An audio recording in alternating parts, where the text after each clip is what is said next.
Trish. What's going on? Girl, just over here thriving. Living your best life. Living my best life. Hey, everybody, welcome to What I Know So Far. I'm Trish Suhr, along with the gorgeous Karen Mills. Thank you for that, but I don't know. You won't. I say yes. And if I say it so, it's so, right? So welcome. We're so tickled you're here. It's been a wild beginning of June, but the girls are here. We're doing it. It's so much going on. I don't even know where to begin. Do you, Kay? I know. It is a lot going on. A lot going on it's Pride Month. Yep. And wait, don't come at me, bro. If you don't love Pride, how are we friends? Because first of all, I can go in the archives. I've been wearing a rainbow top since I was knee-high to a pig's eye. And my mom's a former beauty queen, so I think I check all the boxes of love and pride. But it's Pride Month, and living here in LA, it's just extra fun and joyful, and, rainbows and glitter everywhere. That's been exciting, and getting to celebrate so many people and going to so many great shows here in LA, which have been so fun. So fun. Yeah, just a lot of goodness. And I love June. June's also the kickoff to summer, you know? Yeah. It just Pretty warm here in Tennessee. That's what I've heard. Yeah. I've heard y'all, and I'm coming to Tennessee. By the time y'all hear this, who knows? Maybe we'll put this up tomorrow. World could be our oyster. I am going to do the new season 3 of the Nate Land Presents. He does a showcase, which is very sweet that they invited me, and Karen's done it already. I watched yours, by the way. Watched Kay's, and I was like, no, she just made a face if you're not watching us on YouTube. I loved it. I thought it was fantastic. So I watched it because I was like, okay, great. Y'all, I'm not a dirty comic. I'm a clean comic, and I'm proud of being a clean comic because I think you have to be smarter to work clean. And no offense to people that are cussing, but it is. It's a lot of extra lifting that you're asking the audience to do, which I love. I love doing it, right? So I'm not dirty, but right when someone tells you, hey, this is a clean show, meaning the Nate Land Presents show is a very clean, which great. I'm thrilled. I've done dry bar. I'm clean anyway. But when I tell stories, I may tell them as my mama or my brother or my uncle, and I'll throw in a damn or a hell because that's how they talk. Y'all know country people. I mean, I swear I don't know one single country person, church going or not, that doesn't go, well, hell. They do. Maybe they might say an HE double hockey sticks, but still, they say it. And now I'm like, oh my gosh, I'm like second guessing every single joke I have. So I'm like, do I cuss? Am I cuss? It's I did that with dry bar. When I did my dry bar, I did that. And to a point where it was just like, oh my gosh, this is so silly. But I was questioning everything. Me too. Kay, me too.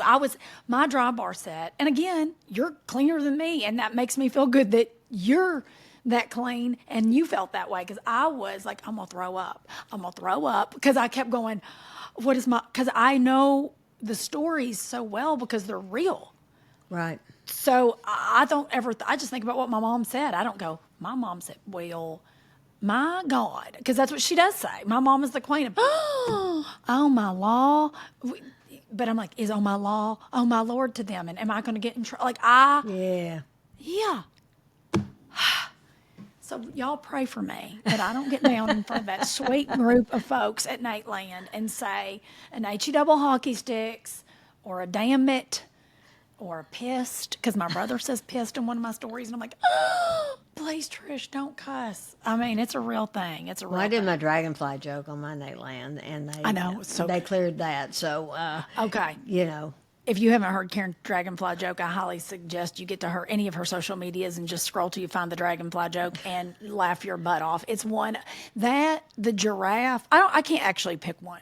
I cannot. Well, the giraffe I questioned on dry bar. I was afraid, because the joke is, that giraffes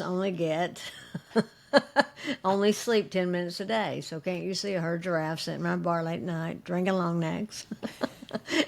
Going, okay, all right, one more, as long as I get 8 minutes.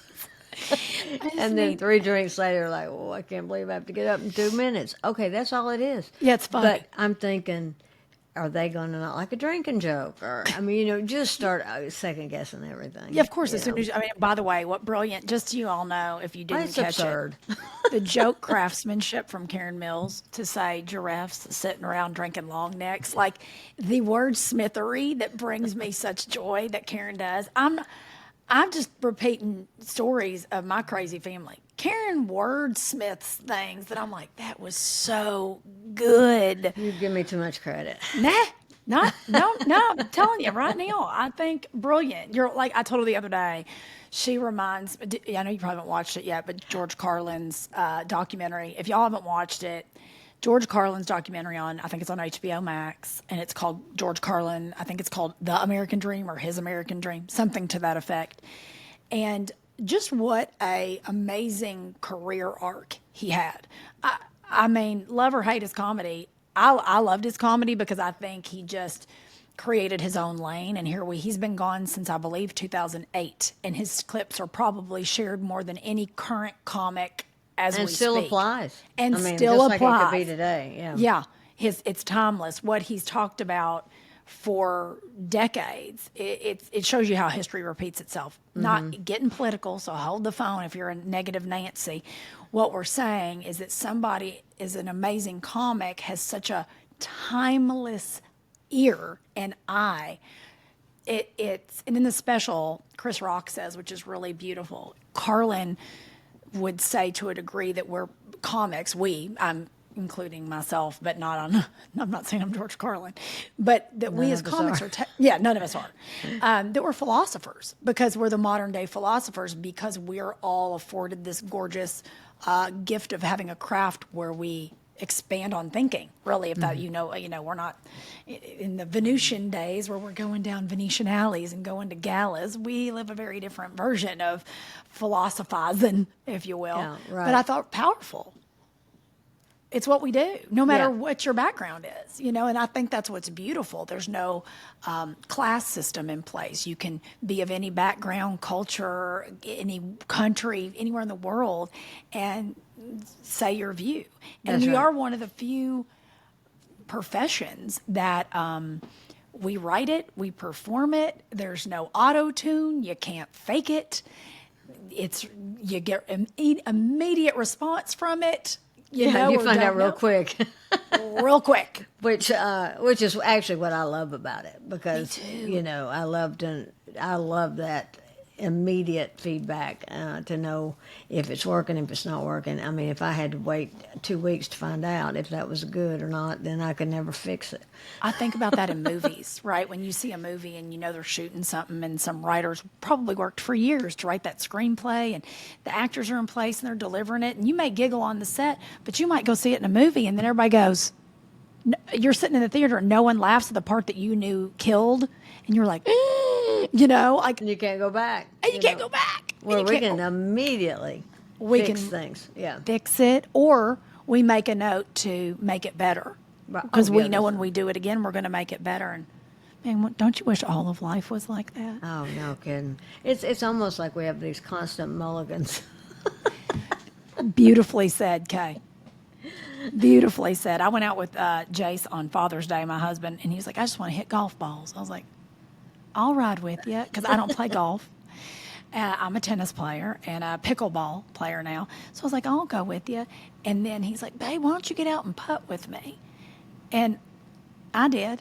And I think I got 2 in the hole, like on a practice green. And he goes, you just got to do this and got to do this. I said, this move's too slow for me. Like, I'm a comic. Yeah. I need instant gratification. I'm a tennis player. I like to move. And he's a musician. He can work with it. Yeah. He can get it where it needs to go. He can put it away and come back. I'm like, nah. I need to know now. What are we doing? I found that very interesting. I was like, oh, golf's not for me. Quickly, I learned this.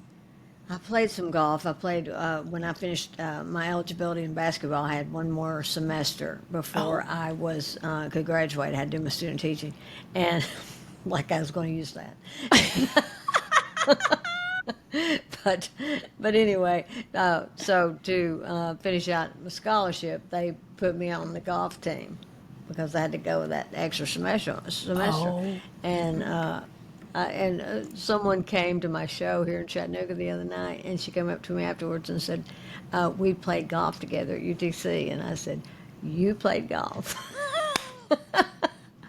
I did not. I did not. I was more of a morale booster. Yeah, no, I know I wasn't even that, because I'm that person that you see that when they screw up, go throwing their clubs in the lake. So No. I get so angry, and because I feel like I should be able to do that, and then when I hit terrible shots, I mean, I think I'm probably the only person. I don't know. I would wager a guess that I'm the only person that has ever teed off in front of the water hazard and still hit it in it. I mean, I fouled one back. Okay, I would probably do that. I'd probably do that because I'm gonna tell you, I don't know. I don't know how people. It's a patience thing, and like you just said, you throw clubs. For me, I just get aggravated and just go. I don't. Why are we even doing this? Like I just get aggravated with. I feel like there's better things to do with our time. And Yeah. Chase is like, this is it. Like I think we should. I'm like, oh, thank God he just wanted to hit balls. He goes, maybe I should go out and hit a couple holes. I was like, if you feel like you need to, because it was Father's Day. But I was like, this See, is not I my- played softball from the time I mean, starting on t-ball and then softball and then fast pitch, and I mean that was 20 years of my life, and so a good golfer does not mix well. I mean, I know some people can do it, and you'll see baseball players playing golf and all that, but they got to be very disciplined and to keep their head down, because I was the leadoff batter, and I batted left-handed. So every time I got up to bat, my whole purpose was to hit it down third baseline, beat it out if there was nobody on base. And so I pull my head out because I'm already running when I make contact with the ball. So when I try to golf, it's so in. That's how I was able to foul it back into the water hazard, because I cannot keep my head down. So I said the other day, maybe I should go back and try golf again. Since I broke my neck, I'd have to keep my head down. You're like, who knew? I've gone pro. Yeah. I was so bad. That also makes sense because I follow through like a tennis player. So I turn my whole body, so I body. tend to over rotate. See, And that's I'm shanking far right. Real far right. So I was like, get me out of here. Y'all didn't know you were coming to an ESPNW No, isn't that true? episode of what I know so far is I don't need to be playing golf. There you Yeah, go. what I know so far is I will not do it again. It's not for me. Like putt was a precursor of all I could handle. Very quick, and I don't even like a putt. I like a Yep. fast moving game. Well, I did one time get a hole in one. Did you really? Did. I just took a very easy stroke, and that ball, it dropped out of the rhino's ass, and went right in the hole. I mean, it was it was putt. Oh gosh, I was like, really, Kay? That's just I was reeling you in on that. you guys. I'm the most gullible. People always look for somebody as smart as you. You can get me to believe. I did believe in Santa Claus till I was 13 years old. So if that tells y'all anything. There's something I want to believe in, and I know Karen's an amazing athlete, so I was like, she did? No. Yeah. No, I Okay. did not. Fair enough. Now I know. Now I know better. It's also extremely hot here in Southern California, in case you're wondering. Is it? Mm-hmm. But you don't have the humidity we have, but it's still We do hot. not. That is for sure. I'm even wearing a pair of. You can't if you're not watching on YouTube. I'm wearing short overalls today, y'all. A pair of short overalls, and I'm here for it. Ooh. In our ADD, what I know so far is your family, so I've got to share with you something that I'm doing that y'all need. My cousin Julianne sent me this book to listen to, and I'd never heard of the author. Send it to me on Spotify. If you have Spotify Premium, the book comes free, so we love that. And I can put it in the show notes so y'all don't have to remember this. But it's a book called The Deep Magic of Daily Consistency, a life-changing way to set your greatness free. Y'all, this book is so good. I was like, okay, I'll give it a shot. I've never heard of this author, even though he's a New York Times best-selling author. Forgive me if y'all know who he is. I felt totally nerdy that I didn't. His name's Robin Sharma. And I'm going to tell y'all right now, this book, he's written another book called The 5 a.m. Club. A lot of people may follow that or have read that. And then he had I think his first book was called The Monk Who Sold His Ferrari. I think I got that title right. He started out as a litigation attorney and then decided that wasn't for him and is now an author and a keynote speaker. But this book is so good. And, I say all the time, and he's not technically a personal development, but he is, I guess, if that's what you'd say this fell under. I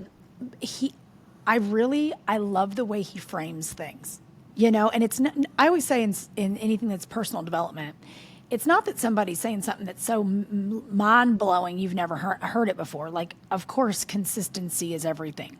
Right. I mean, like, full stop, thank you. You don't have to read the whole book, right? But I think when people start framing things for you in ways that, for whatever reason, you're receiving it at that moment, that's what this book does a really good job of. And the audiobook, I think the whole audiobook's 4 hours total. So that's a fast read or an easy drive or whatever, and he's easy to listen to. So I'll leave that in the notes, but I was going to send that to you, Kay, so I didn't want to gatekeep that. And since I have such good ADHD, I have to say it right now or it's been lost forever, everybody. And what's the title of it again? It is called The Deep Magic of Daily Consistency. That's the big title. I'll show it on the screen if you're looking. And then it says, A Life-Changing Way to Set Your Greatness Free. Yeah, Because I need to read that. I'm telling you, here's the thing too. If this is not that I'm revealing anything in this book, but he does, because it's his newest book. He's got 3 books. This is the latest, and he does make a really great point about scrolling our lives away. Like where we get distracted, and that even social media was created. The people that created all the apps that we're on all the time, they went and studied gambling and casinos, and they're set up literally like slot machines. They're literally set up with an addictive ability. And I was sitting there having to have a personal come to Jesus with myself, because as Karen and I in our lives know, it's partly our business to have to be aware of social media. It isn't, I'm not saying to be on it all the time, but definitely be aware. And I was like, oh my gosh, there's this fine line.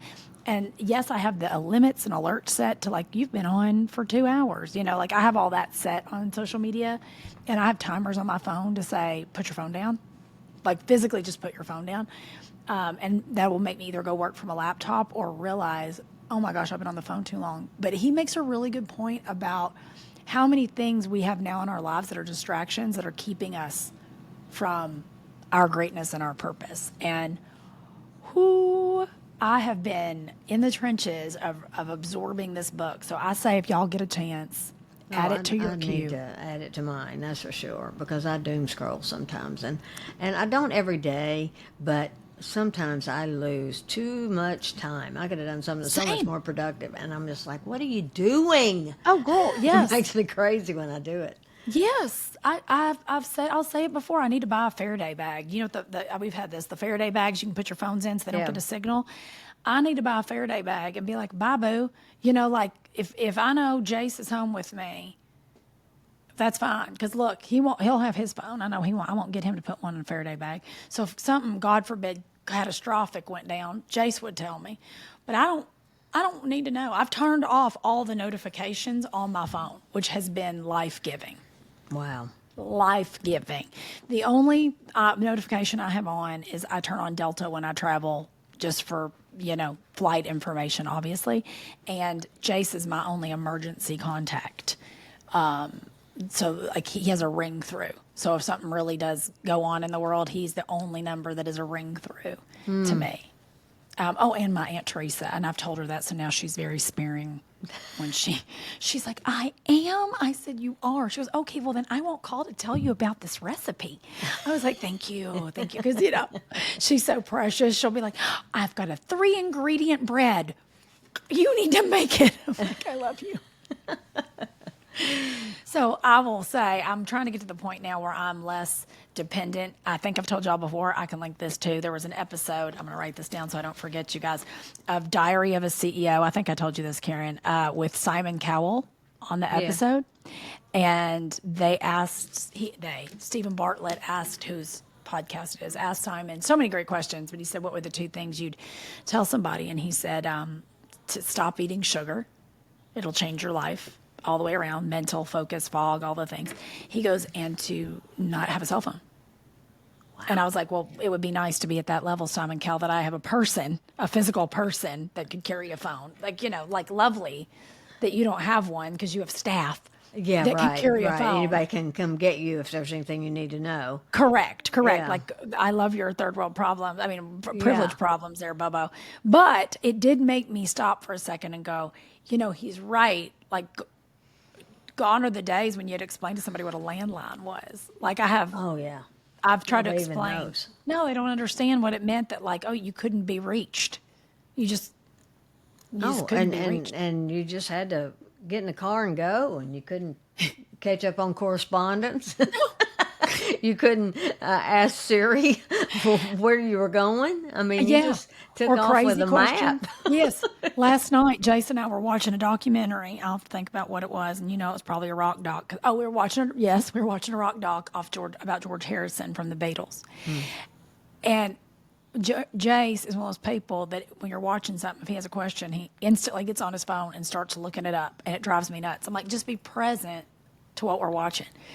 So he goes, I'm not going to get on my phone. I go, okay. But he had the remote. So every time he thought of something, he'd pause and go, hey, Alexa, what year did George Harrison die? Hey, Alexa, what was the name of the Beatles manager? Hey, Alexa. I'm like, hey, Jace, please stop and let's just watch this. Write down your questions. Oh, me and Jace are kind of alike there. Birds of a feather.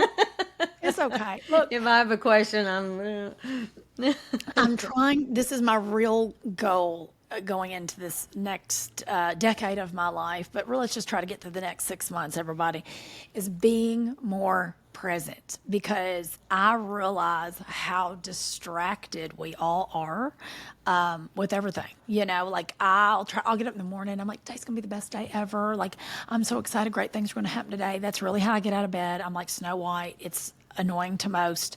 I'll look at the dogs and I'm like, you guys, it's today. Like, I'm that heifer. 100%. So I don't touch my phone, and I get up around 6. I don't touch my phone to physically look at it. I'll have it with me, but not look at it until 8 a.m. because I don't want the outside world in my way because it's just in your way now. especially this outside world. Oh, Lord, it's too much. It's Oh, too my much God.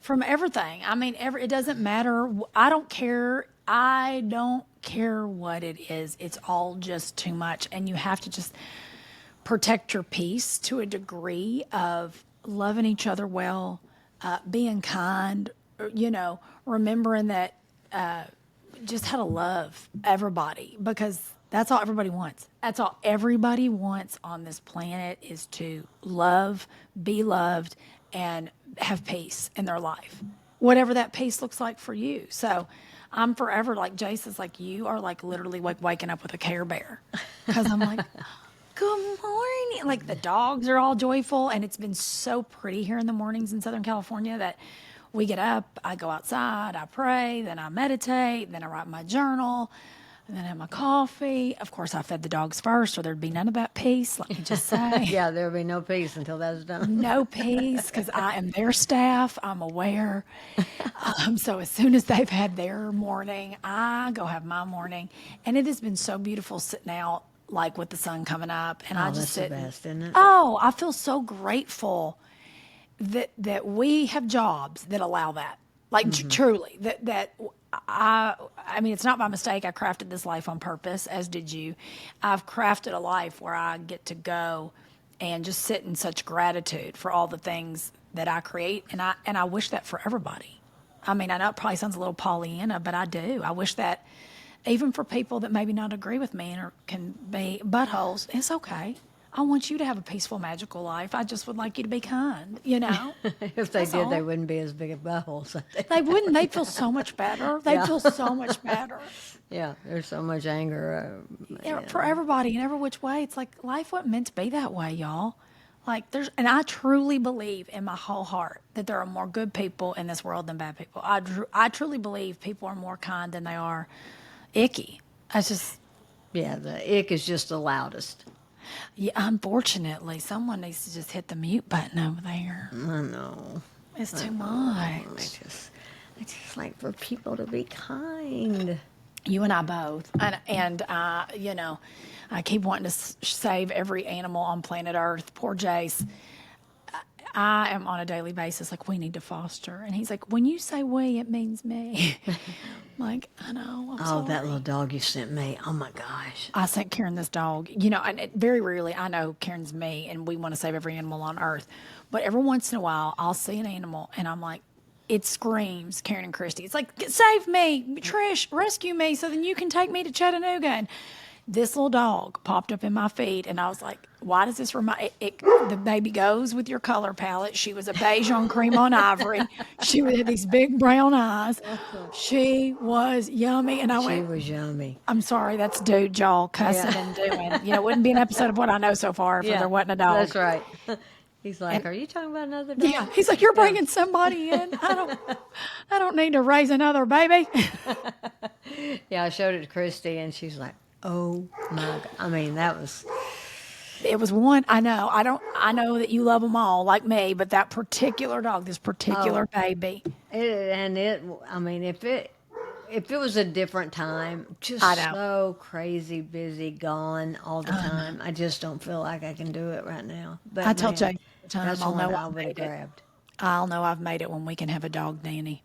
Mm-hmm. When I go, hey, your nanny's here, because I don't like leaving the dogs anytime. Like, not just a dog walker. I want them to have some sweet, like, I'll know I've made it to a level in life when I'm like, look, Carla, your sweet dog nanny's here, you know, and the boys are like, yay, it's Carla. And then I can foster a couple babies because we have sweet Carla. I've just called her out into this world that I'm going to get Carla the dog nanny.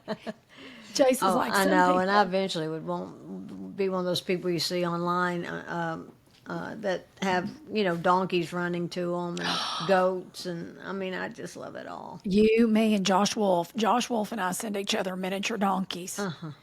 And go, where are we? We need adjacent farms so you can tend to my donkey. Yeah. And that's where we've gotten our old age. And who doesn't love a baby goat in pajamas? I mean, forget it. Or a long hair, one of those Highland cows. I can't. Oh, I know. Give me a Highland cow fed, bottle fed. I'm going on Monday to the Critter Corral. Are you? No. And she's got all that, all of it. You have to send Sandy me. Bagby. I'll have to take some pictures and I'll send some. If she's got a baby pig. Oh, she's. No, y'all don't need any food. Oh, I know that you voiced the baby pig from Sandy's. Yeah. That was the most. Karen was so ahead of her time. When did we do that? Oh. 15, 16, something like that. So I want to 14, say, yeah, somewhere 14 through something. Karen had me, her, and Leanne. She went and shot this. We need to put that back up. Yeah, I need to dig it out. It is one of the funniest things. And Karen's like, I had an idea. Would y'all do this? I said, for what?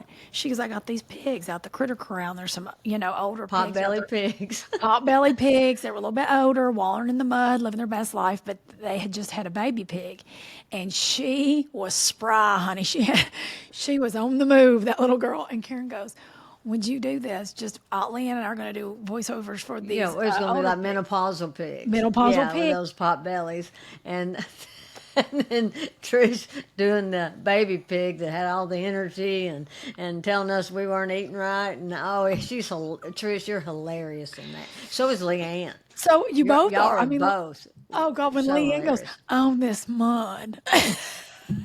Because the pig just starts wallowing in the mud. This feels so good. So good. Yeah.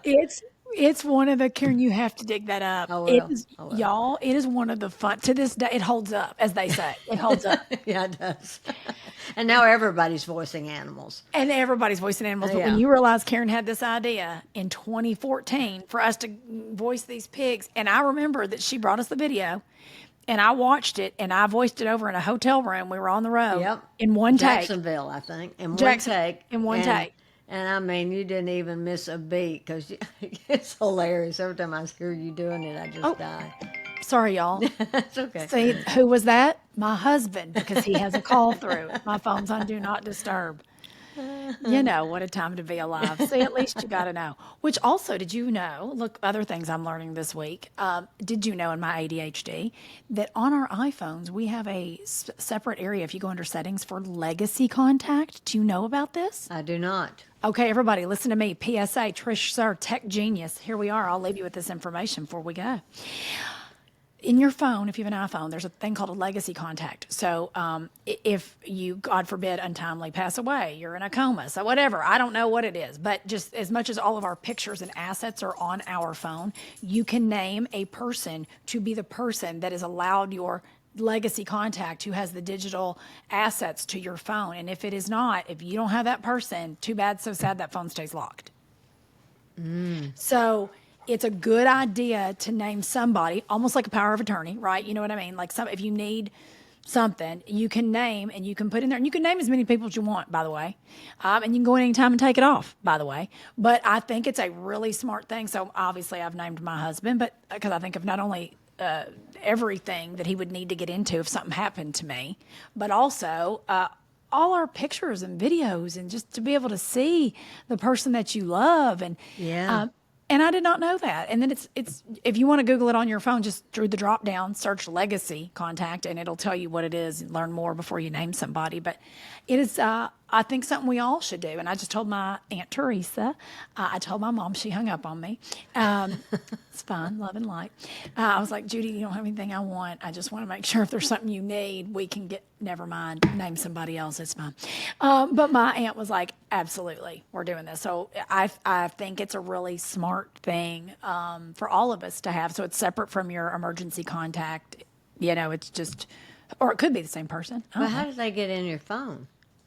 When you have a legacy contact, you accept it, like it sends an invitation to the person. So the person is aware, and then it's on his phone, it can see that he is my legacy contact. But do they have their own password to get in the phone, or how do you, I think do you so. give it I to think them, they or how set does it.